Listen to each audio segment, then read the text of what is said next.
I have talked with one man who worked in the Defense Intelligence Agency who told me, quote, "Linda, our government has proof that 3 competing extraterrestrial civilizations have been mixing and matching genes to create all kinds of life forms on this planet for at least 270 million years, before the time of the dinosaurs."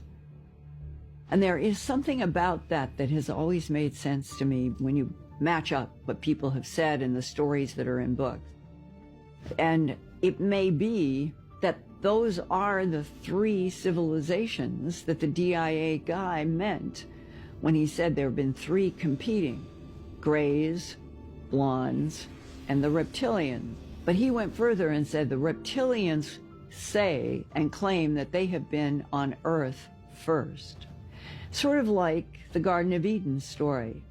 And they resent the coming of the blondes and the grays, and that the 3 had been at each other's throats over this planet because it is an extraordinary planet, that it is really more like a laboratory. Well, if the grays showed up, let's say they're 3rd here, maybe they were late to this party, and they end up somehow stumbling into this Earth situation where the reptiles have already been here. The blonde Nordics are newcomers to the planet. It may make sense then that when you get to the 20th and the 21st centuries, you do have a lot of military people who have had missions with these. We say they think that the Nordics want to help us because they want the reptilians out. The grays, they think, may want to help us in a friendly way because they want to stay on a planet that they can cohabit with and survive. The blondes don't hate the grays, so they would be tolerated.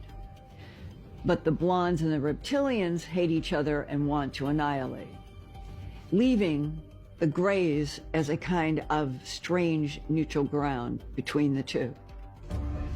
They are evolving and a learning species just as much as any other species in the whole universe.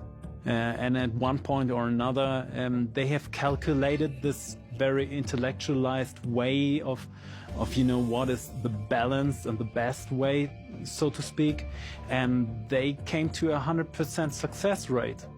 But that also makes them in their eyes, the last species of the universe, and then the species who, turns off the light.